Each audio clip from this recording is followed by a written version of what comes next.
Times of India சமயம் தமிழ் நேயர்களுக்கு வணக்கம். இன்றைய நேர்காணலுக்காக நம்மளோட இணைந்திருப்பவர் தமிழ்நாடு இளைஞர் கட்சியை சேர்ந்த திரு நரேஷ் அவர்கள். சார் வணக்கம். சார் வணக்கம் சார். மூத்த அரசியல்வாதி செங்கோட்டையன் அவர்கள் தாவேக்கால சேர்ந்திருக்காரு. உங்களுக்கு பயங்கர ப்ளஸ்ஸாக பார்க்குறீங்களா?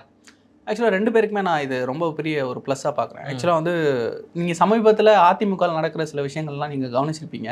ஸோ அந்த இடத்துல வந்து ஒரு குழப்பங்கள் அப்படின்றது பல பேருக்கு இடையில் வந்து தலைமையோடு நடந்துக்கிட்டே இருக்குது. ஸோ இவர் வந்து எல்லாரும் ஒன்றிணையணும், அப்போ தான் அதிமுக வெற்றி பெறுவோம் அப்படின்ற ஒரு எண்ணத்தில் வந்து ஒரு ப்ரெஸ் மீட் கொடுத்தாரு. அந்த ப்ரெஸ் மீட்டில் வந்து இந்த கெடுபிடிச்சதாக சொல்லப்பட்டது. அதற்கு பிறகு அது வந்து தலைமைக்கு பெரிய ஒரு குடைச்சலாக ஆரம்பிச்சது. தலைமையை எடுத்து நீங்கள் எப்படி பேசலாம் அப்படின்ட்டு அவரை வந்து அவர் கட்சி பொறுப்புலேருந்து நீக்கினது. அதுக்கப்புறம் வந்து இப்போ சமீபத்தில் டிடிவி அவர்களுடனும் ஓபிஎஸ் அவர்களுடனும் கைகோர்த்து நின்ற ஒரு சம்பவம் நடந்ததுக்கு அப்புறம் அவர் அடிப்படை உறுப்பினர்லேருந்தே நீக்கினது. இதெல்லாம் வந்து அவரை ட்ரிகர் பண்ணியிருக்கு அப்படின்னு நிறைய பேர் யோசிக்கலாம். பட் ஆனால் வந்து அவர் முன்னாடி இருந்தே சில யோசனைகளில் வந்து மனதில் வந்து போட்டு இருந்தார் அப்படின்னு நான் சிந்திக்கிறேன். அண்ட் தென் இது எல்லாமே வந்து தாவேக்காவை மைண்டில் வச்சு தான் அப்படின்றது. இன்னொன்று நாம் ஏற்கனவே இதை பற்றி பேசியிருக்கோம். ஆக்சுவலாக வந்து தாவேக்கா ஏன் வந்து அதிமுகவை அட்டாக் பண்ண மாட்டேங்கிறாங்க, ஏன் வந்து கிரிட்டிக்ஸ் பண்ண மாட்டேங்கிறாங்க, அவங்க மேலே கிரிட்டிக்ஸ் இல்லையா அப்படின்னா அவங்க ஆளுங்கட்சியாக இல்லை, பண்ண வேண்டிய அவசியம் இல்லை, ஒரு காரணம். இன்னொன்று வந்து அந்த தொண்டர்களை வந்து ஈர்க்கக்கூடிய ஒரு ஒரு ஒரு ஸ்ட்ராட்டஜியாகவும் நான் இதை பார்த்தேன். தலைவர்கள் அட்டாக் பண்ணால் தொண்டர்கள் வரமாட்டாங்களா? ஆமாம், கண்டிப்பாக. நீங்கள் அந்த தலைவர்களை வந்து நீங்கள் ஏன்னா எல்லாருக்கிட்டையுமே நெகட்டிவ் இருக்குது, எல்லாருக்கிட்டையும் பாசிட்டிவ் இருக்குது. நம்ம வந்து அந்த பாசிட்டிவிட்டியை பேசணும் அப்படின்றது அவர் முதல் கல்வி விருது வழங்கும் விழாவிலேயே வந்து சொல்லியிருந்தார். பெரியாரை படிங்க, காமராஜரை படிங்க, அம்பேத்கரை படிங்க, எல்லாருக்கிட்டையும் நெகட்டிவிட்டி இருக்கும், பாசிட்டிவாக இருக்கும். நீங்கள் பாசிட்டிவ் எடுத்துங்க அப்படின்னு சொல்லி ஸோ பாசிட்டிவ் எடுத்துக்கிறாரு. ஏன்னா ஒரு கட்சியில இருந்தும் வாக்கு வங்கி தேவை. இப்போ வந்து தாவேக்கா அப்படின்ற ஒரு கட்சி ஆரம்பிச்சோன்னா விஜயனாக்கு வந்து புதுசாக எதுவும் முளைச்சி வந்துட போகிறது, வாக்காளர்கள் புதுசாக தொண்டர்கள் முளைச்சி வந்துட போகிறதில்ல. ஏற்கனவே ஏதோ ஒரு கட்சிக்கு ஆதரவாவோ ஏதோ ஒரு கட்சியில் பதவியிலையோ இல்லை யாருக்கோ ஓட்டு போட்டவங்க தான் இருக்க போகிறாங்க. அவங்கள நம்ம பக்கம் இருக்கணும் அப்படின்னா ஒவ்வொரு ஸ்ட்ராட்டஜியும் வந்து முக்கியம். ஸோ ஒரு தலைவரை பற்றி நான் புகழ்ந்து பேசுகிறாங்க, அவங்க செஞ்ச நல்லதை வந்து எடுத்து பேசுகிறாங்க அப்படின்னா அவர்களால் ஈர்க்கப்பட்ட தொண்டர்கள் இந்த பக்கம் வரதுக்கான வாய்ப்புகள் இருக்குது. ஏன்னா அந்த தலைவர்கள் இப்போ இல்லை. இப்போ கை வைக்கிறதா உங்களோட குறிக்கோள் அப்படின்னு சொல்றீங்க நீங்க. அதுவும் ஒரு ஸ்ட்ராட்டஜி நான் சொல்றேன். அது ஒண்ணு மட்டும் கிடையாது. இப்போ வந்து நம்ம பல விமர்சனங்கள்ல வந்து முக்கியமான விமர்சனம் என்ன பார்த்துட்டு இருந்தோம், நீங்களே கூட கேட்டுட்டு இருந்தீங்க, ஏன் அனுபவம் வாய்ந்த யாரும் வந்து இன்னும் தாவேக்கால இணையிலையே அப்படின்ற கேள்வி நீங்களே வச்சிருக்கீங்க. நான் அது பதில் சொல்லிருக்கேன். டைம் வரும், அந்த சம்பவங்கள்லாம் நடக்கும் அப்படின்னு சொன்னால் அது இப்போ தான் ஆரம்பிச்சிருக்கு. சரி, ஓகே சார். இப்போ என்னன்னா செங்கோட்டையன் வந்து ஒரு ஊழல் குற்றச்சாட்டில் தண்டிக்கப்பட்டார். உங்களுக்கு தெரியுமா? கேள்விப்பட்டிருக்கேன். இப்போ வந்து ஊழலை மட்டுமே எதிர்த்து பேசிட்டு, அதாவது ஊழல் ஒரு முக்கியமான பிரச்சனை, அதை எதிர்த்து பேசிட்டு இருக்க தாவேக்கா ஒரு மாற்றம் வரணும் அப்படின்னு சொல்லியிருக்க தாவேக்கா வந்து செங்கோட்டையன் ஒரு ஊழல் குற்றச்சாட்டில் தண்டிக்கப்பட்டவர், ஜெயலலிதாவோட அமைச்சரோட இருந்தவர், அவரை வந்து உங்களோட வழிகாட்டியாவோ ஒரு பொறுப்போ கொடுக்க போறீங்க அப்படின்னா ரொம்ப முரணா இல்லையா? அது இல்லை, நீங்கள் வந்து ஊழல் குற்றச்சாட்டு அப்படின்றது இப்போ எல்லா கட்சிகள்லையுமே வந்து இருக்கா அப்படின்னு கேட்டிங்கன்னா குற்றச்சாட்டுகளாக இருக்கும். சிலர் வந்து தண்டிக்கப்பட்ட நீதிமன்றத்தில் தண்டிக்கப்பட்ட சொல்கிறேன் தண்டிக்கப்பட்டிருப்பாங்க. அதெல்லாம் எப்படி ஜோடிக்கப்பட்டது அப்படின்றதெல்லாம் அவருமே இன்னைக்கு ப்ரெஸ் மீட்டில் வந்து கேட்கும்போது சொல்லியிருந்தாரு. ஸோ ஒரு தீர்ப்பையும் ஆளுங்கட்சி நினைச்சா எப்படி யார் மேலாம் மாற்ற முடியும் அப்படின்றதெல்லாம் வந்து நம்ம பார்த்துருக்கோன்றது அவருமே இன்னைக்கு ப்ரெஸ் மீட்டில் சொல்லியிருக்காரு. நீதிமன்றத்தை ஒத்துக்க மாட்டீங்களா? இல்லை, நான் சொல்றது கேள்வி. இப்போ வந்து யார் தலைமையில் நடக்குது அப்படின்ட்டு இன்னைக்கு வந்து அன்னைக்கு அவர் இருந்த தலைமையில வந்து அதை அனுமதிச்சாங்களா, அதுக்கப்புறம் அவர் மேல் நடவடிக்கை எடுத்தாங்களா, அதுக்கப்புறம் அவர் தொடர்ந்து செய்கிறாரா, இதெல்லாம் நம்ம பார்க்க வேண்டியிருக்கு. இன்றைக்கு ஒரு தலைமையை ஏற்று வரக்கூடியவர் அந்த தலைமையில சரியா நடப்பார்ன்ற ஒரு நம்பிக்கை, அவருடைய அனுபவம் இளைஞர்களை வழிநடத்தும் அப்படின்ற ஒரு நம்பிக்கை, அந்த நம்பிக்கையின் பேரில் அவர் வந்து நீ சேர்த்திருக்காங்க, பயணிக்க போறாங்க. சார் இல்லை சார், செங்கோட்டையன் நீதிமன்றத்தால் தண்டிக்கப்பட்டவர், ஜெயலலிதா அவர்கள் நீதிமன்றத்தால் தண்டிக்கப்பட்டவர். சரிங்களா? அந்த கட்சியிலிருந்து வர தலைவர்களை நம்ம ஏத்துக்கிறோம், நம்ம திமுக குற்றம் சாட்டுறோம். திமுகல ஒரு லீகல் பாயிண்ட் அவங்க சொல்லிப்பாங்க என்ன அப்படின்னா, நாங்கள் யாருமே ஊழல் குற்றச்சாட்டில் நீதிமன்றத்தால் இது வந்து தண்டனையை வந்து பெறல அப்படின்ட்டு. இவங்கள நம்ம ஃபுல்லாக கிரீன் சிக்னல் கொடுக்குறோம், அவங்க நம்ம எதிர்த்துட்டு இருக்கோம். எப்படி சார் இப்போ கரண்ட்ல செஞ்சுக்கிட்டு இருக்காங்க பிரதர் அவங்க? நீங்க திமுக இன்னைக்கு ஆட்சியில் வந்து ஊழல் நடக்கவே இல்லைன்னு சொல்லுங்க பார்க்கலாம். கண்டிப்பாக ஒரு துறையில் நடக்குதா இல்லையா, அதை நம்ம கேள்வி கேட்கணுமா இல்லையா? கண்டிப்பாக கேட்கணும். நாம என்ன சொல்றோம்னா, ஒரு கட்சியில் மட்டும் கேட்கறோம், இன்னொரு கட்சியில் கேட்க மாட்டோமே. இல்லை, அது இப்போ நடக்குதான்னு நான் கேட்குறேன். இப்போ அந்த கட்சியில் இப்போ நடக்குதா? ஆட்சியில் இருக்குமா? நான் அதான் சொல்றேன். இப்போ கடந்த ஆட்சியில் வந்து நடந்ததா கேட்டீங்கன்னா நடந்தது. அவர்கள் மேல ஊழல் குற்றச்சாட்டுகள் வச்சாங்க. ஆளுநர் வரைக்கும் கொண்டு போய் பட்டியல் கொடுத்தாங்க. ஏன் இப்ப நடவடிக்கை எடுக்கல? அந்த கேள்வி நம்மளுக்கு அதுக்கு எடுக்கணும். இதுல பல ஜோடி விஜய் வந்து சொன்னார் ஆளுநர் ஒப்புதல் கொடுக்கணும் அப்படின்ட்டு. இப்ப பேசுவாருங்க, அவர் ஆட்சிக்கு வந்தோடனே அந்த நடவடிக்கை எடுப்பாரு. இப்ப ஆளுநர் சம்மதம் கொடுக்கலன்றதுனால அண்ணா யூனிவர்சிட்டியில வந்து துணைவேந்தரை நியமிக்கிற விஷயங்களுக்கு வந்து உச்சநீதிமன்றம் போனாங்களா, மேல்முறையீடு செஞ்சு அதுல வெற்றி பெற்றாங்களா? அதற்கு பிறகு ஆளுநருக்கு என்னென்ன அதிகாரங்கள் இருக்குன்னு இப்ப வழக்குகள் வந்துட்டு இருக்குல்ல. இவ்வளவு விஷயங்கள் அண்ணா பல்கலைக்கழகத்துக்கு நீங்க போகும்போது ஏன் முன்னாள் அமைச்சர்கள் மேல நடவடிக்கை எடுக்குது போல திமுக அரசு? இது அவங்களுக்குள்ளார இருக்கக்கூடிய ஒரு அண்டர் கிரவுண்ட் டீலிங். அது அவங்க வந்து நாங்க ஆட்சிக்கு வந்தா நீங்க எங்களை கேட்காதீங்க, நீங்க ஆட்சிக்கு வந்தா நாங்க கேட்க மாட்டோம். இந்த மாற்றி மாற்றி நடந்துகிட்டு இருக்கும்போது நீங்க 2 பேரும் உங்க மேல நடவடிக்கை எடுக்குது, நான் புதுசா வரேன்னும் போது இந்த புதிய தலைவர்கள் மேல மாற்றம் நம்பி மக்கள் வராங்க. அந்த மக்கள் சொல்லும் போது அதே தலைவர்கள் நம்ம கூப்பிட்டு வச்சுக்கிறோம். அதே தலைவர்கள் நம்ம கூப்பிட்டு வச்சுக்கல, நீங்க அந்த தலைவர் தலைமையில இப்ப நம்ம ஏங்கிட்டு இருக்கோம். இப்ப வழி நடத்துறதுக்கு அனுபவம் மிக்க ஆட்கள் தேவையா இல்லையா? இல்ல சார், நீங்க 50 ஆண்டு காலத்துல அவர் மேல என்ன பெரிய குற்றச்சாட்டு நீங்க சொல்லுங்க பார்க்கலாம். நீங்க சொல்றீங்க ஒரு தண்டனைக்கு உட்படுத்தப்பட்டாருன்றது, நான் டீடைலா நான் பார்க்கல, நான் கேள்விப்பட்டிருக்கேன், நான் டீடைலா பார்க்கல. அந்த டீடைலா பார்த்தா நான் உங்களுக்கு அதை பத்தி நான் பதில் சொல்லுவேன். கேள்விப்பட்டிருக்கேன். ஆனா எல்லார் மேலேயும் இதுக்கு முன்னாடி ஆட்சியில இருந்த எல்லார் மேலேயும் ஒரு குற்றங்கள் இருக்கும். எல்லா குற்றங்களுக்குமே வந்து இதுக்கப்புறம் இவங்க வந்து இல்ல நீங்க அப்படியே டைல்யூட் பண்ணிட்டே போறீங்களோன்னு எனக்கு தோணுது. டைல்யூட் பண்றது இல்ல, என்ன டைல்யூட் இல்ல, அதாவது முதல்ல சரி இப்போ மனோஜ் பாண்டியன் ஒருத்தர் வந்து திமுக இணைஞ்சார், அதிமுக இருந்து போய் இணைஞ்சாரு. அப்புறம் மைத்ரேயன் ஒருத்தர் போய் இணைஞ்சாரு. அதற்கு முன்னாடி இப்போ திமுக அமைச்சர் டீலிங் போட்டாங்க, நீங்க குற்றச்சாட்டுறீங்க. சரி, ஓகே, அக்செப்ட். நான் என்ன சொல்றேன்னா, முதல்ல ஊழல் நடக்குதா? ஆமா நடக்குது. தண்டிக்கப்படணுமா? ஆமா தண்டிக்கப்படணும். ஆனா தண்டிக்கப்பட்ட ஒருத்தரையே வந்து நம்ம கட்சியில சேர்த்துக்கிறோம். சரி, நான் அதான் சொல்றேன் பிரதர். இப்போ ஒருத்தர் ஒரு வாட்டி தப்பு பண்ணிட்டாரு, அவர் திருந்தி நான் வரேன் அப்படின்னு சொல்றாரு, நீங்க எதுக்கு தண்டனை கொடுக்குறீங்க? ஃபர்ஸ்ட் எதுக்கு தண்டனை கொடுக்குறீங்க? இப்போ வந்து ஒரு பேச்சுக்கு நம்ம திமுக வந்து டக்குன்னு உங்க பார்வையில திமுக வந்து எதிரியா இருக்கு. திமுக வந்து ஓகே, நாங்க இதுக்கு மேல புனிதர்களா மாறிடுறோம், நாங்க வந்து இதுக்கு மேல எந்த தப்பும் செய்ய மாட்டோம் அப்படின்னா நீங்க மறுபடியும் வாக்களிச்சிருவீங்க. சரி, அதை செஞ்சுக்கிட்டே சொல்லிக்கிட்டு இருக்கும்போது தான் நாங்க கேட்குறோம். நீங்க இப்போ ஆட்சியில் இருந்துகிட்டு அதை செய்ய மாட்டேன், நான் இதுக்கு முன்னாடி செஞ்சவங்க நடவடிக்கை எடுக்கிறேன் அப்படின்னு சொன்னீங்கன்னா நம்பலாம். நீங்க செஞ்சுக்கிட்டே முன்னாடி நடந்ததையும் கண்டுக்க மாட்டீங்க, இப்போ செஞ்சுக்கிட்டே இருப்பீங்கன்னா உங்களை எப்படி நம்புறது? அதுக்காக தான் நாங்கள் புதுசாக வரும். சரி, இப்போ திடீர்னு ஒருவேளை திமுக தலைமை நாளைக்கோ இல்லை உங்கள் பார்வையில் யாரெல்லாம் ஊழல் செய்கிறாங்களோ அவங்களாம் வந்து ஓகே இதுவரை நான் விட்டுட்டேன், இதுக்கு மேலே நான் வந்து ஊழல் எதுவும் செய்ய மாட்டேன் அப்படின்னு சொன்னால் நீங்கள் ஒத்துப்பீங்களா? சரி, நான் அதான் சொல்கிறீங்களா, ஒவ்வொருத்தருக்கும் ஒரு தன்மை இருக்குது. நீங்கள் இந்த செந்தில் பாலாஜி செங்கோட்டையனும் ஒப்பிடுவீங்களா? 2 பேரும் அதிமுக இருந்தவங்க தானே. செங்கோட்டையன் அவர்களையும் செந்தில் பாலாஜியும் ஒப்பிட முடியுமா? செங்கோட்டையன் அவர்களையும் நீங்க அவர் செஞ்ச ஊழல்கள் நீங்க எப்படி சொல்லுங்க? வெளிப்படையா வந்து எல்லாருக்கும் தெரிஞ்ச பிரச்சனைகள் அதெல்லாம். நீங்க ஜாப் வாங்கி தரேன்னு சொல்லிட்டு, அரசு வேலைகள் வாங்கி தரேன்னு சொல்லிட்டு அதுல வந்து பிரச்சனை ஆகி அதுக்கு காசும் வாங்கிட்டு அது வேலையும் கொடுக்காம அதை காசும் கொடுக்காம ஏமாத்தி அதுக்கப்புறம் அந்த வழக்கு நீதிமன்றத்துக்கு போய் அந்த நீதிமன்றத்துல சொல்றீங்களா, நீங்க எல்லாரையும் ஒப்பிட முடியாது. அதுக்குதான் நான் சொல்றேன். சோ இன்னைக்கு இருக்கக்கூடிய கம்மியா ஊழல் செஞ்சவர், அதனால இவரை கம்மியா இல்ல. நான் திரும்ப சொல்றேன், அவர் மேல நீங்க வைக்கிற குற்றச்சாட்டு கேள்விப்பட்டிருக்கேன், நானும் டீட்டெயிலா பார்க்கல. சரிங்களா, அவருக்கு வந்து 50 வருஷம் வரலாறு இருக்கு. அந்த 50 வருஷத்துல அன்னைக்கு நடந்தது யாருக்கும் தெரியாது. சரியா, நீங்களும் பிறக்கல, நானும் பிறக்கல. அன்னைக்கு நடந்தது நம்ம தெளிவா பார்த்துட்டு நம்ம அதை பத்தி பேசுவோம். சரி, ஓகே. இன்னொன்று என்னன்னா, செங்கோட்டையன் வந்து வெளிப்படையாக வந்து நான் வந்து பாஜக தலைமை தான் என்னை கூப்பிட்டது, அவங்க கிட்ட தான் போனேன், அதிமுக ஒருங்கிணைக்கணும் அவங்க தான் சொன்னாங்க சொன்னாங்க. அதனால பாஜக ஏவி விட்டு எல்லாருமே சொல்றாங்க பாஜக. கொஞ்ச நாளைக்கு முன்னாடி வரைக்கும் தாவேகாவே பாஜக அனுப்பின ஆள் தான் சொன்னாங்கல்ல. அப்ப அது உண்மையா இது உண்மையா?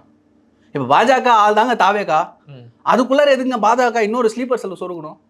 சரி, தாவேகா நீங்க அப்ப வந்து முன்னாடி சொன்னது போய், முன்னாடி கட்டமைச்சது பொய்யா? இல்ல, நீங்க அது பொய்ன்னு சொல்றீங்க. இப்போ வந்து செங்கோட்டையன் மேல அந்த சாயம் விழுது இல்லையா? எல்லாருமே சாயம் விழும்.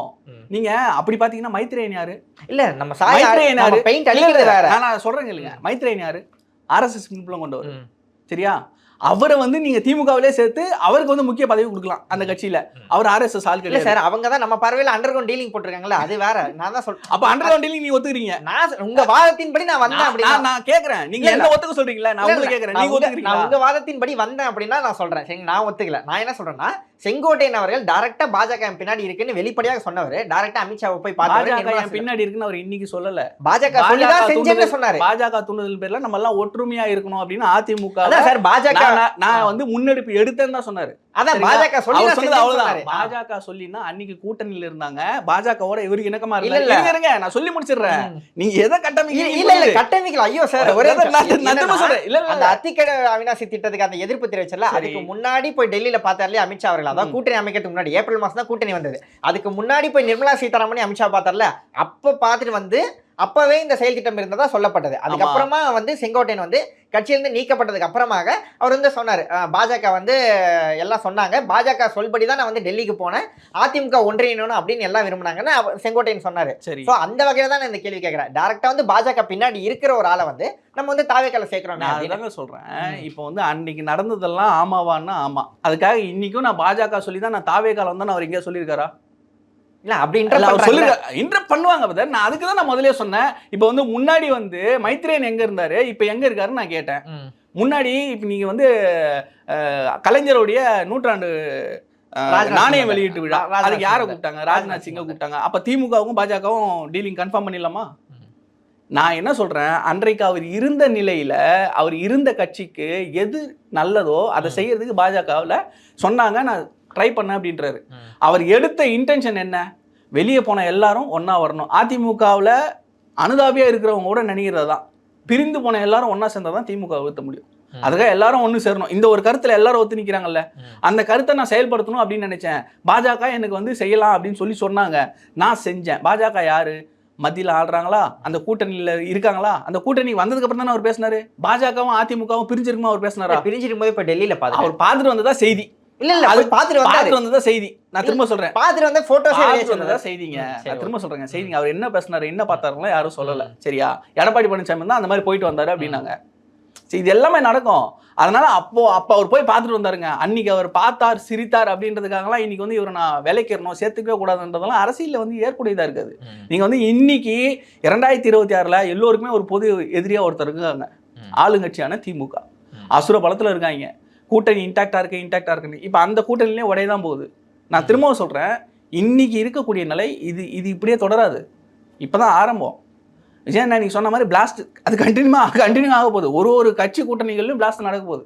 நீங்க பார்த்தா திமுக கூட்டணி இன்டாக்ட் இன்னமும் சொல்றீங்களா? நீங்க அவங்களே சொல்லிட்டு இருக்காங்க, அவங்க மட்டும்தான் சொல்லிட்டு இருக்காங்க. அவங்களே தவிர அவங்க தானே கட்சி தலைவர்கள். அதான் சொல்றேன்ல, அவங்க சொல்லிட்டே தான் இருக்கணும். ஏன்னா அது திரும்ப ப்ரூவ் பண்ணினே இருக்கணும். எந்த கட்சி வரும்னு நினைக்கிறீங்க நீங்க? நான் இப்ப சொல்ல நான் திரும்ப முன்னாடியே சொன்னேன். நான் முன்னாடியே சொன்னேன், சீனியர்ஸ்லாம் வரலையான்னு கேட்டீங்க, சீனியர்ஸ் வருவாங்கன்னு சொன்னேன். சரிங்களா, கூட்டணி கட்சிகளுக்கு யாராவது பேசுறாங்களான்னு கேட்டீங்க. இன்னைக்கு டிடிவி தினகரன்ல இருந்து எல்லாரும் ஆதரவு குரலை நீட்டிக்கிட்டு இருக்காங்க. எல்லாரும் வாய்ப்பை பயன்படுத்துறாங்க. விஜய் அப்படின்ற ஒரு பெரிய சக்தி வந்துருச்சுங்க, அவரை பயன்படுத்தி நம்ம இருக்கக்கூடிய இடத்துல பேரத்தை அதிகப்படுத்தலாம் அப்படின்ற வாய்ப்புகள் நடந்துகிட்டு இருக்கு. அவங்க வந்து அரசியலாக அனாதையாக விடப்பட்டவர்களும் அவங்க மேல ஒரு குற்றச்சாட்டு இருக்கு. 3% வந்து ஓட்டு வாங்கியிருக்காருங்க முதல் தேர்தலில் டிடிவி தினகரன். நீங்க அவரை வந்து நீங்க அனாதையாக விடப்பட்டவங்க அப்படி நிலைமை நீங்க எடுத்துங்க. இன்னைக்கும் அவர் நின்று 230 தனியாக இருந்தாருன்னா ஒரு 3% தாண்டுவார். எப்படி ஸ்பாயிலரா இருக்க போறாரு, வெற்றி பெற மாட்டாரு, அதிமுக கூட்டணிக்கு போக முடியாது, திமுக கூட்டணிக்கு போக முடியாது அப்படின்னும் போது விஜய் பக்கம் வர்றாரு. உங்களுக்கு எனக்கும் இருக்கக்கூடிய கவலை கட்சி நடத்தக்கூடிய அவருக்கு இருக்காதா? அந்த 3% ஸ்பாயிலரா போகுமே, அது எங்க உபயோகமா போகுமோ அங்க போகலாம் அப்படின்னு நினைப்பாங்களா இல்லையா? நீங்க மக்கள், நீங்க எல்லாரையும் விட்டுருங்க, எல்லா கட்சிகளையும் விட்டுருங்க. மக்கள் என்ன நினைக்கிறாங்க, ஒரு தேர்தலையும் யார் வரக்கூடாதுன்னு நினைச்சு ஓட்டு போடுறாங்க. சரியா, இந்த முறை யார் வரணும்னு நினைச்சு ஓட்டு போடுவாங்க. இவர் தான் வரணுன்றதை மக்கள் முடிவு பண்ணிட்டாங்கன்னா, நீங்கள் யாரை வேணா அலைன்ஸில் வச்சுக்கங்க, யாரை வேணா கட்சியில் சேர்த்துங்க. மக்கள் முடிவு பண்ணிட்டாங்க இவரை வெற்றி பெற வைக்கணும், இவர் ஆட்சியில் உட்கார வைக்கணும்னு. அது நடந்து தான் தீரும். சரி, ஓகே. இதுக்கு மேலே ஓபிஎஸ் அவர்களோ இல்லை டிடிவி தினகரன் எல்லாமே கூட்டணிக்கு வருவாங்களா? அவங்க அது வந்து காலம் தான் பதில் சொல்லுவோம். தாவேக்காவில் வந்து யாருன்னா பதில் சொல்லுவாங்க கண்டிப்பாக. ஏன்னா வந்து ஆதரவு குரல் டிடிவி அவர்கள் சைட்லேருந்து தொடர்ந்து வந்துகிட்டு இருக்கு. ஸோ அவர் வந்து பேசக்கூடிய விஷயங்கள் 2 நாள் கழிச்சு வேறு மாதிரி கூட பேசுவார். நம்ம அதை நிறைய பார்த்துருக்கோம். பாஜகவுடன் கூட்டணி வைப்பதெல்லாம் தற்கொலைக்கு சமம்னு பேசிட்டு பாஜகவோட கூட்டணிக்கு போனவர் தான். அதற்கும் ஒரு நியாயம் கற்பிப்பார். நாளைக்கு இந்த பக்கம் வருவாரா வரமாட்டாரா இதெல்லாம் நம்ம பார்க்கணும். இது வரைக்கும் ஆதரவு கரத்தை நீட்டிக்கிட்டு இருந்த அதிமுக இதற்கப்புறம் தாக்குதல்களை தொடுக்க ஆரம்பிக்கும். நம்ம அதையும் பார்க்க தான் போகிறோம். நம்ம உங்களை ரிஜெக்ட் பண்ணிட்டு அதனால தாக்குதல் தொடுக்க போகிறாங்க. நீங்கள் கூட்டணி கேட்டு வந்து இங்கே க்ளோஸ் ஆனதுக்கப்புறம் இல்லை இதுக்கப்புறம் வரதுக்கு வாய்ப்பே இல்லை அப்படின்னு தெரிஞ்சதுக்கப்புறம் தாக்குதல் ஆரம்பிக்க தான் போகிறாங்க. அது பண்ணிட்டீங்களே, அதனால தான் வாய்ப்புகள். இப்போ நாங்கள் பிரைமரி ஃபோர்ஸ்ன்னு நாங்கள் வந்து நம்புகிறோம். தாவேகா சைட்லேருந்து நாங்கள் தான் பிரைமரி ஃபோர்ஸ், எங்களை நம்பி வரவங்க, எங்கள் தலைமையை ஏற்று வரவங்க வாங்க அப்படின்றத அவங்க முதல் நாள்லேருந்து சொல்லிட்டு இருக்காங்க. இது வரைக்கும் ஸ்டாண்டை மாற்றாமல் ஒரு ஸ்டாண்டில் நிற்கிறது தமிழக வெற்றி கழகம் மட்டும்தான். ஆரம்பத்தில் மாநாட்டில் சொன்ன ஸ்டாண்டில் தான் இன்றைக்கி நிற்கிறாங்க. நம்மளை நம்பி வரவங்களே சேர்த்துக்கிறாங்க. சார், அது கரெக்ட். இப்போ என்னன்னா, இப்போ டிடிவி மேலேயும் அந்த ஊழல் குற்றச்சாட்டுகள் இருக்கு, ஓபிஎஸ் அவர்கள் மீதும் ஊழல் குற்றச்சாட்டுகள் சேரட்டும் நான் பேசுறேன்றேன். அதை நான் சொல்ல முடியாதுல்ல, அவங்க சேருவாங்களா இல்லை சேர மாட்டாங்களா, இன்னைக்கு ஏன் ஆதரவாக பேசுறாங்க, நாளைக்கு ஏன் மாற்றி பேச போறாங்க, அதெல்லாம் தெரியாது. அது வந்து காலம் பதில் சொல்லும். இன்னைக்கு நடந்ததுக்கு நம்ம பேசுவோம். செங்கோட்டையன் வந்திருக்காரு. அவரை வைத்து கட்சி கட்டமைப்பை எப்படி வளர்த்து போகலாம், எப்படி வந்து திறம்பட அரசியல் நகர்வுகளை நகர்த்திட்டு போகலாம். ஏன்னா இருக்கிறது 4 மாதம் தான். நீங்கள் உள்ளரங்கில் நடக்கிறதுக்கே 1000 பிரச்சனை வருதுங்க. வெளியரங்கில் இன்னும் மக்களோட சந்திப்புலாம் நடந்தது அப்படின்னா அதெல்லாம் இன்னும் நடக்குதுன்னு தெரியல. சேலத்தில் பர்மிஷன் கேட்டிருந்தாங்க. அநேகமாக அண்ணன் தலைமையில் கொங்கு மண்டலத்தில் அடுத்தடுத்த மீட்டிங்கள் நடக்கிறதுக்கான வாய்ப்புகள் இருக்குது. மக்கள் சந்திப்புகள், தேர்தல் பிரச்சாரங்கள் தொடங்கிடும். ஸோ கோட் ஆஃப் கான்டாக்ட் வந்துடும். அதுக்கப்புறம் மக்கள் சந்திப்புகள் பொதுவெளியில் நடக்கும். நம்ம ஒன்றுனா பார்க்க தான் போகிறோம். சரி, ஓகே. ஆனால் இந்த செங்கோட்டையன் விஷயம் மட்டும் நீங்கள் பார்க்கலன்னு சொன்னீங்க. அடுத்த நேர்காணலில் கண்டிப்பாக நீங்கள் சொல்கிறது புரியுது. நீங்கள் இந்த மாதிரி சின்ன சின்ன விஷயங்கள் பிளாக் மார்க்ஸ் எல்லார் மேலேயும் இருக்குது. நான் திரும்பவும் சொல்கிறேன், அப்பார்ட் ஃப்ரம் த பாலிடிக்ஸ் எல்லார் மேலேயும் ஒரு பிளாக் மார்க் இருக்கும். உங்கள் மேலே ஒன்று இருக்கும், என் மேலே ஒன்று இருக்கும். நீங்கள் எல்லாத்தையுமே கலந்துகிட்டே இருந்தீங்கன்னா யாரையுமே வச்சு இங்கே வந்து மக்களுக்கு எதையும் செஞ்சிட முடியாது. நீங்கள் இன்னும் சொல்ல போனோம்னா வரக்கூடிய காலங்களில் மக்கள் என்ன முடிவு எடுக்கிறாங்களோ அதுதான் எப்பா செங்கோட்டையனை சேர்த்ததுனால நான் உங்களுக்கு வாக்களிக்க மாட்டேன்னு ஒரு சாரார் போனாங்க அப்படின்னா அதை நம்ம ஒன்றும் பண்ண முடியாது. நீங்கள் அடுத்து வந்து யாரையுமே சேர்க்கலை, அனுபவம் வாய்ந்த ஆட்களே இல்லை, உங்களுக்கு நான் வாக்களிக்க மாட்டேன் அப்படின்னு மக்கள் ஒரு பகுதி போனாங்கன்னா யாரும் ஒன்றும் பண்ண முடியாது. ஒரு நிகழ்வையும் பார்த்து பக்குவமாக பொறுமையாக எடுக்கிறார் விஜயனா. இந்த விஷயத்துலையும் ரொம்ப பக்குவமாக பார்த்து எடுத்திருக்காரு. இவருடைய சீனியாரிட்டியை எங்கே பயன்படுத்தணும் அப்படின்றத வீடியோவும் விட்டுருக்காரு. அவங்களுடைய தோழர்களும் அறிவுறுத்துவாங்க. அடுத்தடுத்து நீங்கள் பார்க்க போகிறீங்க. இது வந்து ஒரு நல்ல ஒரு பொலிட்டிக்கல் சேஞ்சாக வந்து நம்ம பார்க்க போகிறோம். இந்த ஒரு 2026 தேர்தல் வந்து ஏதோ ஆட்சி மாற்றம் மட்டும் கிடையாது, ஒரு பொலிட்டிக்கல் ஜென்ரேஷன் சேஞ்சே வந்து நடக்க போகுது. முதல் தலைமுறை அரசியல் தலைவர்களை வந்து நிறைய பேர் நம்ம வந்து புதுசாக பார்க்க போகிறோம். Okay sir. இப்போ என்னன்னா அரசியல் ரீதியாக போச்சு. இப்போ வந்து தாவிக செயல்பாட்டில் என்ன சொல்கிறாங்கன்னா, ஒரு கரூர் ஸ்டாம்பேடுக்கு அப்புறமா விவசாயிகள் தொடர்பாக தான் முதல் அறிக்கை வந்து வெளியாச்சு. மத்திய அரசு வந்து அந்த 22% ஈரப்பதத்தை வந்து ஒத்துக்கல, அதை வந்து நிராகரிச்சிட்டாங்க. மெட்ரோ திட்டமையும் நிராகரிச்சிருக்காங்க அப்படின்னு சொல்லும்போது விஜய் சார்பாக எந்த ஒரு கண்டன அறிக்கை கூட வெளியாகலை. அப்படின்னும் போது ஒரு அரசியல் செயல்பாடுகள் வந்து எங்கே மிஸ் பண்ணுறாங்களோ. என்ன பிரச்சனைனா, இப்போ ஒரு அறிக்கை கொடுக்குறாருன்னு வச்சுங்களேன், இல்லை ஒரு வீடியோ போடுறாரு, இல்லை ஒரு இடத்துல பேசுகிறாரு அப்படின்னா, அவர் வந்து சமீபத்தில் காஞ்சிபுரத்தில் கூட பேசும்போது ஒரு 26 நிமிஷம் பேசியிருந்தான்னு நினைக்கிறேன். அந்த 26 நிமிஷம் பேசுறதை தவிர அவர் ஏன் இதை பேசலை, அவர் ஏன் பாஜக தமிழ்நாட்டில் சொல்லி முடிச்சிடறேன். எல்லா விஷயத்தையும் எல்லா இடத்துலையும் எல்லா நேரத்துலையுமே பேச முடியாது. இப்போ மெட்ரோக்கு நீங்கள் கேட்டீங்க, மெட்ரோவில் இவங்க கொடுத்த அந்த ரிப்போர்ட்ஸ் வந்து ப்ராப்பராக இல்லைன்றது அவங்க சைட்லேருந்து குற்றச்சாட்டு வந்திருக்கு. சரியா? அதுக்காக பிளைண்டாக வந்து சென்ட்ரல் கவர்மெண்ட் கொடுக்கல அப்படின்னு நம்ம இப்போ பேச முடியாது. ஃபீஸபிலிட்டி என்னன்றதை அவங்க செக் பண்ணிட்டு இருக்காங்க. என்கிட்டயுமே விசாரிச்சாங்க. ஸோ கொங்குல வந்து இந்த இடத்துல இப்படி கொடுத்துருக்காங்களே, ரிப்போர்ட் கிடைச்சிருக்கா, என்ன பண்ணலாம் அப்படின்னு எங்கள் மாவட்டத்திலேருந்து அவங்க நிர்வாகிகள் கேட்டாங்க, என்ன இஷ்யூ கோயம்புத்தூர் அப்படின்ட்டு. நாங்கள் உட்காந்து டிஸ்கஸ் பண்ணுறோம், என்ன போகுது, என்ன பிரச்சனை, டிஎம்கேலேருந்து என்ன கொடுத்துருக்காங்க, இந்த மாதிரி டிஸ்கஸ் பண்ணி தான் எடுக்க முடியும். எடுத்த உடனே ஆக்சுவலாக வந்து இது வேற விஷயத்தை மடமாட்டுறதுக்கு இந்த கோவை இதோ தூக்கி பிடிச்சிட்டாங்க. நீங்கள் வந்து இன்னைக்கு இப்போ மோடி வந்தாரீங்க, உடனே அதை மறைக்கிறதுக்கு அவர் மேலே வந்து போராட்டத்தை அள்ளி வீசுறதுக்கு கூட்டணி கட்சிகளை தூண்டி விட்டு கோபேக் மோடின்னு போட்டு விட்டாங்க. இல்லை ஒரு நிராகரிப்பு ஒரு குற்றச்சாட்டு நீங்கள் பண்ணலாம். நீங்கள் என்ன பண்ணாலும் இங்கே வந்து மக்களுக்கு தெளிவாக புரியுது. அவர் அறிக்கை கொடுத்து அதை தெரியணுன்றதுல கொடுக்க வேண்டிய நேரத்தில் தெளிவாக கொடுப்பாரு. இன்னும் அவங்க மேனிஃபெஸ்டோ ரெடி பண்ணிட்டு இருக்காங்க. நீங்கள் கேட்ட எல்லா விஷயங்களும் மேனிஃபெஸ்டோவில் வரும். இல்லை மேனிஃபெஸ்டோவை கொண்டு போய் சேர்க்குற இடத்துல விஜயனா இருக்காரு. நீங்கள் ஒன்றும் ஒரு சிம்பிளாக ஒரு 10 விஷயம் தான் பேசினார் காஞ்சிபுரத்தில். நான் வீடு கொடுப்பேன், பைக்கு கொடுப்பேன், கல்வியை வந்து எல்லா வீட்டில் எல்லோரும் பொருளாதார வளர்ச்சி கொடுப்பேன், வீட்டில் ஒவ்வொருத்தரும் டிகிரி படிச்சிருக்கணும் அப்படின்ற விஷயத்த கொடுப்பேன். ஸோ எல்லாத்தையும் வந்து அவர் ஒன்றுனா ரொம்ப டீப்பாக அனலைஸ் பண்ணிட்டு இருக்காங்க. இல்லை அதுக்கு ஒரு குற்றச்சாட்டு இல்லை. இப்பயே ஜிஆர் ரேஷியோ வந்து 51% இருக்குது. இதுக்கு மேலே நீங்கள் எல்லாருமே ஓரளவுக்கு படிச்சுட்டு இருக்காங்க. பிஏ, அதாவது ஒரு குறைந்தபட்ச பிஏ ஒரு பேச்சுலர் டிகிரி படிச்சிடறாங்க. இதுக்கு மேலே நீங்கள் வந்து ஒவ்வொரு வீட்லையும் ஒவ்வொரு குடும்பத்திலையும் ஒவ்வொருத்தர் எஜுகேஷனில் பொறுத்த வரைக்கும் நம்ம வந்து வளர்ந்துருக்குமான்னு கேட்டிங்கன்னா வளர்ந்துருக்கும். அதுக்கு வந்து முழுசாக அரசு தான் பொறுப்பா அப்படின்னு கேட்டிங்கன்னா நான் ஒத்துக்க மாட்டேன். ஏன்னா நம்ம ஜென்ரேஷனில் நம்ம மக்களுடைய மனப்பான்மையை ஒன்று சொல்கிறேன். கடன் பட்டாவது நம்மளால் முடியலனாலும் ஒருவேளை சோதத்தினாவது நம்ம பிள்ளைய படிக்க வச்சிடணும் அப்படின்ற ஒரு எண்ணம் எல்லா பெற்றோருக்கும் தமிழ்நாட்டில் இருக்குது. அந்த மனப்பான்மை வந்து பீகார்லையோ யூபியில் கிடையாது. ஒரு குழந்தை பிறந்தா பெண் குழந்தையாக இருந்தால் வேறு மாதிரி ட்ரீட் பண்ணுவாங்க. வீட்டு வேலை செய்கிறதுக்கு சின்ன வயசுலேருந்து ஆரம்பிச்சிருவாங்க. பையனாக இருந்தால் அவன் 12 வயசுக்கு அப்புறமே அவன் வேலைக்கு அனுப்பிச்சிருவாங்க. அவன் படிக்கிறானோ இல்லை வேலைக்கு அனுப்பிச்சிருவாங்க. அதுக்கேற்ற கல்வி தகுதியோ இல்லை கல்லூரிகளோ அந்த வசதிகள்லாம் வேணும் இல்லையா? அதெல்லாம் இருக்குன்னு இல்லை தமிழ்நாட்டில். எங்கே இருக்குது? தனியார்கிட்ட இருக்குது. அரசு பள்ளிகள் இருக்கா? 200 ஸ்கூல் மூடி இருக்கீங்க. ஏன் மூடினீங்க? அறிக்கை கொடுத்தாங்களா? கேட்டால் வெள்ளை பேப்பர் எடுத்து ஆட்டுவார் அமைச்சர். சரியா? இதெல்லாம் கேட்க முடியாது அவங்க கிட்ட. கல்வியில் சிறந்த தமிழ்நாடுன்னு விழா எடுத்து ட்ராமா பண்ணாங்கல்ல, நடிகர்கள்லாம் கூப்பிட்டு, நடிகர்கள்லாம் அரசியலுக்கு வரக்கூடாதுன்னு பேசிட்டு நடிகர்களை கூப்பிட்டு இவங்க தான் அந்த மோகத்தை வந்து தூண்டுறது. கூப்பிட்டு உட்கார வச்சு அந்த இடத்துல கல்வியில் சிறந்த தமிழ்நாடு, இதுக்கு திராவிட மாடல் தான் வந்து பொறுப்பு அப்படின்னு ஸ்டிக்கர் ஒட்டிக்கிறாங்கல்ல. கல்வியில் சிறந்த தமிழ்நாடு தான். அது காரணம் தனியார் பள்ளி, தனியார் கல்லூரி. இங்க மருத்துவம் சிறப்பா இருக்குதான், அது காரணம் தனியார் மருத்துவம். மாவட்டத்துக்கு ஒரு மருத்துவ நான் வேலூர்ல நான் சொல்றேன், திரும்ப சொல்றேன், வேலூர்ல இன்னும் கூட மல்டி ஸ்பெஷாலிட்டி ஆரம்பிச்சது ஆகஸ்ட் மாசங்க. இன்னும் கூட அவங்க எக்யூப்மெண்ட் வரல, டாக்டர்ஸ் கிடையாதுங்க. இவங்க டாக்டர் ரெக்ரூட்மெண்ட் பண்ணல, டீச்சர்ஸ் ரெக்ரூட் பண்ணல. 15 வருஷமா 1வது இருந்து 5வது படிக்கிற டீச்சர்ஸை வந்து இது வரைக்கும் ரெக்ரூட் பண்ணல, ஒருத்தர் கூட ரெக்ரூட் பண்ணல. இப்போ டிஆர்பி எக்ஸாம் நடந்தது, இன்னும் ரிசல்ட்ஸ் வரல. இந்த மாதிரி தான் இருக்கு. ஆனா கல்வியில எங்களால தான் எல்லாம் அப்படின்னு ஸ்டிக்கர் ஓட்டிக்கிற வேலை இருக்கு தெரியுமா? இதுதான் பித்தலாட்டம். இது வந்து அரசு செய்யணும். ஆனா தனியார் துறையிலே எல்லாத்தையும் வியாபாரமா செஞ்சுக்கிட்டு இருக்காங்க. நம்ம மக்கள் ₹1,00,000 செலவு பண்ணாலும் பரவாயில்ல, தான் பிள்ளைய வந்து ஒரு கான்வென்ட்ல சேர்த்துடணும், சிபிஎஸ்சி சிலபஸ்ல சேர்த்தணும், ஐசி சிலபஸ்ல சேர்த்தணும், உலக தரமா இந்த கல்வியை கொடுத்துடணும் நம்ம நினைச்சுக்கிட்டு இருக்கோம். அது நம்ம மக்களுடைய கல்ச்சர். நம்ம சின்ன வயசுல இருந்து நம்மளுக்கு சொல்லி வளர்த்தது அப்படி. எது இருந்தாலும் இல்லைனாலும் கல்வி நம்மளுக்கு முக்கியன்றதை சொல்லி வளர்த்தாங்க. அது நம்ம மக்களை தான் போய் சேரும் பெருமை. தனியார் பள்ளியிலாவது தனியார் கல்லூரியாவது லட்சக்கணக்கில் சேர்த்தாவது நான் வந்து படிக்க வச்சிருவோம் அப்படின்ற ஒரு உறுதியில் இருக்காங்க. ஆனா அரசு ஒரு காலத்துல பண்ணுச்சுங்க. இன்னைக்கு பண்ணலை. இன்னமும் காலை உணவு திட்டங்கள் நம்ம போட்டுக்கிட்டு இருக்கோம்னா அது எவ்வளவு தரமாக இருக்குது, எல்லா இடத்துக்கும் போகுதா, அது எப்படி கிடைக்குது, இன்னும் ஏன் இந்த நிலை இருக்குது அப்படின்றத நம்ம யோசிக்கல. நல்ல திட்டம், வரவேற்கிறேன், அதனால பயனடைகிறாங்க, அதில் எந்த ஒரு தப்புமே கிடையாது. ஆனால் அந்த நிலையில் என்ன தரமான கல்வி கொடுக்குறோன்றது இருக்குல்ல. நீங்கள் மனசாட்சிக்கு தொட்டு சொல்லுங்கள். இப்போ என் பிள்ளைய வந்து நான் கவர்மெண்ட் ஸ்கூலில் சேர்க்கலான்னு எங்கள் வீட்டில் சொல்கிறேன், சண்டை வருது. நீங்கள் எப்படின்னு தெரியல. உங்கள் வீட்டில் இருக்கிறவங்க கிட்டே கேளுங்க, பிள்ளைய வந்து கவர்மெண்ட் ஸ்கூலில் சேர்க்கலாம்னு சொன்னால் பயப்படுறாங்க.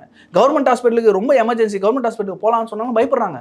அந்த பயம் இல்லாமல் எல்லோருமே கவர்மெண்ட் ஹாஸ்பிட்டலுக்கு போகிற அளவுக்கு அந்த தரத்தை மாற்றும் அப்படின்னு சொல்லக்கூடிய ஒரு ஒப்பற்ற தலைவராக நான் விஜய் இன்னைக்கு பார்க்குறேன். அதுதான் வந்து தொடர்ந்து அவர் கொண்டு போக போகிறான்னு நான் நினைக்கிறேன். சரி, ஓகே சார். நீங்கள் சொல்லுவீங்க மாநாடு போட முடியாதுன்னு சொன்னாங்க, போட்டாங்கன்ற மாதிரி. என்னோட அடுத்த கேள்வி அதுவாக தான் இருக்கும். என்னன்னா, இந்த ஒவ்வொரு பெரிய தலைவர்கள்லாம் வராங்க அப்படின்னும் போது கட்சிக்குள்ளேயே அந்த பூசல் வந்து இருக்கும். ஏற்கனவே வந்து ஒரு ஜான் ஆரோக்கியம் வேற ஒரு டீம் நடத்திட்டு இருக்காரு, புசியானந்த் வேற ஒரு டீம் நடத்திட்டு இருக்காரு. ஏற்கனவே உட்கட்சி பூசல் வந்து நிறைய இருக்கு. இதில் புதுசாக தலைவர்கள் வந்தாவோ, அவரோட ஆதரவாளர்கள் வந்தாவோ, தமிழ்நாட்டில் எங்கும் தொகுதியில் நிப்பாட்டுறதுக்கு அந்தந்த ரசிகர் மன்ற தலைவரோ இல்லை மாவட்ட செயலரோ கடும் பணியாக வருஷக்கணக்கில் ஆட்டிட்டு இருப்பாங்க. அப்படின்னும் போது திடீர்னு வந்து உனக்கு சீட் இல்லைப்பா அப்படின்னு சொல்லும்போது அங்கே வந்து ஒரு அரசியல் நிகழும். அதெல்லாம் தாவேக்காவால் சமாளிக்க முடியாது அப்படின்னு ஒரு குற்றச்சாட்டு வருது. நீங்கள் எப்படி பார்க்குறீங்க? இல்லை, இந்த கேள்வி வந்து நம்ம ஏற்கனவே ஆதவ அர்ஜுனை ஜாயின் பண்ணும்போது நம்ம பேசியிருக்கோம். அப்போ என்ன சொன்னோம்னா, இருக்கிறவர்களை இறக்கிட்டோ இல்லை இருக்கிறவங்களை நீக்கிட்டோ அந்த இடத்துல வந்து ஒருத்தர் கொண்டு வந்து போடக்கூடிய இடத்துல தாவேக்கா இல்லை. ஏன்னா ஃப்ரெஷ்ஷாக வந்திருக்காங்க. அவங்க நினச்சா எப்படி வேணாலும் அந்த கட்டமைப்பை வந்து புதுசு பண்ணிக்கிட்டே இருக்கலாம், அந்த ஸ்ட்ரக்சரை வந்து விரிவுபடுத்திக்கிட்டே இருக்கலாம். ஸோ ஒருத்தருக்கு வந்து எம்எல்ஏ சீட்டு தான், எம்பி சீட்டு தான், அதுதான் அரசியல் அப்படின்னு நினைக்கிற அளவுக்கு பக்குவம் இல்லாதவர்கள் இல்லை தாவேக்காவில். எல்லோருக்குமே வந்து பக்குவம் இருக்குது. ஒரே ஒன்று, 2026 ஆட்சியில் விஜய் நான் உட்காரணும், அதுக்கு நம்ம தொகுதியில் நிற்கிறவங்க ஜெயிக்கணும். அந்த நிற்கிற வேட்பாளரை ஜெயிக்க வைக்கிறது நான் என்ன பண்ணணும், அந்த ஒரு மைண்ட் செட்டில் தாவேக்காவினர் இருக்காங்க. நீங்கள் சொல்கிற சின்ன சின்ன குற்றச்சாட்டுகள் கண்டிப்பாக இருக்கும், எல்லா கட்சியிலையும் இருக்கும். இப்போ திமுகவிலே பிரச்சனை என்னன்னா, வெளியிருந்து வரவங்களை எல்லாரையுமே அகாமடேட் பண்ணி அவங்களுக்கு ஒரு போஸ்டிங் கொடுத்தா உள்ளே இருக்கிறவங்க கொச்சிக்கிறான். நீங்கள் அதிமுகலேருந்து செங்கோட்டையன் வந்ததுக்கு பேசுகிறீங்க, திமுகலேருந்து சிலர்லாம் வருவாங்க. ஏன்னா இந்த வாரிசு அரசியலை பின் பண்ணுறதுக்கு முக்கியமான காரணம் திமுக தொண்டர்கள் அவ்வளோ கொந்தளிப்பில் இருக்காங்க. என்னடா அது, இத்தனை வருஷமாக நம்ம கொடி கட்டுறோம், போஸ்டர் அடிக்கிறோம், பேனர் வைக்கிறோம், வரும்போதெல்லாம் மேடை போட்டு பேச வைக்கிறோம், எல்லாமே பண்ணுறோம், நமக்கு வந்து எந்த ஒரு இதுவுமே கிடைக்கல. ஆனால் வந்து இங்கே எம்எல்ஏ பசங்களுக்கும் மந்திரி பசங்களுக்கும் முதலமைச்சர் பையனுக்கு மட்டும் எல்லாமே கிடைக்குது, நமக்கு எதுவும் கிடைக்கலன்ட்டு அதிருப்தியில் இருக்காங்க. இதே கொள்கை பிடிப்போட இன்னொருத்தர் வராரு அப்படின்னும் போது அவரை நோக்கி வர்றதுக்கான வாய்ப்புகள் அதிகமாக இருக்குது. இப்போ ஓட்டாக கன்வெர்ட் ஆகும், அடுத்த ஆட்களாகவே மொத்தமாக இந்த பக்கம் வர்றதுக்கான வாய்ப்புகள் இருக்குது. அதை நம்ம பொறுத்து தான் பார்க்கணும். எல்லாரையும் அகாமடேட் பண்ணுற அளவுக்கு ஸ்பேஸ் தாவேக்கால இருக்குது. டோன்ட் வரி, அந்த ஸ்ட்ரக்சரை வந்து அவங்க விரிவுபடுத்திக்குவாங்க. திமுகலே பார்த்தீங்கன்னா 75 வருஷம் கழிச்சு இப்போ திரும்பவும் இப்போ வந்து ஓரணியில் தமிழ்நாடுன்னு சொல்லி ஆரம்பித்து 70 லட்சம் பேர் நாங்கள் ஒரே வாரத்தில் சேர்த்துட்டோம்னு சொல்லி ஸ்டாலின் அவர்கள் பேசுகிறார் இல்லையா. ஸோ இது மாதிரி தான் எல்லா கட்சியிலையும் வந்து அதற்கான அகாமடேட் பண்ணக்கூடிய அளவுக்கு ஸ்பேஸ் இருக்குது. தமிழ்நாடு மிகப்பெரிய ஒரு பொலிட்டிக்கல் ஸ்டேட்டாக இப்போ மாறிட்டு இருக்கு. ஏன்னா இந்தியா ஃபுல்லாகவே தமிழ்நாட்டுடைய பாலிடிக்ஸ் வந்து ஒத்து பார்த்துக்கிட்டு இருக்காங்க. நம்ம பொறுத்து வந்து பார்ப்போம். சரி, ஓகே. இறுதியாக ஒரு கேள்வி சார், என்னன்னா திமுகலேருந்தும் சில பேர் வருவாங்க அப்படின்னு சொன்னீங்க. யார் யாருன்னு சொல்லிட்டீங்கன்னா நம்ம கொஞ்சம் எக்ஸ்க்ளூசிவாக இருக்கும். அது நம்ம இப்போ பேச முடியாது. ஆக்சுவலாக சவுத்தில் இருந்தே நம்ம எக்ஸ்பெக்ட் பண்ணலாம். நிறைய பேர் வந்து பிஞ்ச் பண்ணிட்டு இருக்காங்க. ஒரு முக்கியமான தலைவரை வந்து நீங்கள் போகலாம், நல்லா இருக்கும், நீங்கள் உங்களுக்கு சரியான இடமா இருக்கும் அப்படின்னு ஒரு முக்கியமான தலைவர்னு வச்சுக்கலாம். திமுகவால் அவர் நேர்மையால் கழட்டி விடப்பட்டவர்னு கூட சொல்லலாம். இதுக்கு மேலே நான் சொல்லணும்னா நீங்கள் கண்டே பிடிச்சிருவீங்க. ஸோ அவர் வர்றதுக்கான வாய்ப்புகள் நம்ம இன்றைக்கி பேசிக்கிட்டு இருக்கோம். நாளைக்கு சூழ்நிலை எப்படி வேணால் மாறலாம், அவருடைய மன ஓட்டங்கள் எப்படி வேணாலும் மாறலாம். போகணுன்னு நினச்சா யாரையும் நீங்கள் தடுக்க முடியாது. நீங்கள் என்ன வலை போட்டு என்ன இழுத்து பிடிச்சாலும் ஒருத்தர் போகணுன்னு நினச்சா நீங்கள் விட்டு தான் ஆகணும். அதை மீறி தான் அவங்க போவாங்க. இல்லை நீ இருந்தால் அவனும் கட்டாயப்படுத்தி உள்ளே இருக்க வச்சிங்கன்னா அது உங்களுக்கு தான் பிரச்சனை. ஸோ அந்த மாதிரியான சூழ்நிலைகள் திமுகவும் பார்க்க தான் போகுது. ஆட்சி இருக்குது பிரதர், ஆட்சி முடிகிற டைம் வரும். பிப்ரவரி மார்ச்சில் நீங்கள் பாருங்கள், அங்கேருந்து எந்தெந்த டீம்லாம் வெளியே வருதுன்னு நம்ம பார்க்க தான் போகிறோம். சரி, ஓகே. ரொம்ப விரிவாக உங்களோட கருத்துக்களை சொன்னீங்க. ரொம்ப நன்றி சார், உங்கள் நேரத்தை கருத்துக்கள்.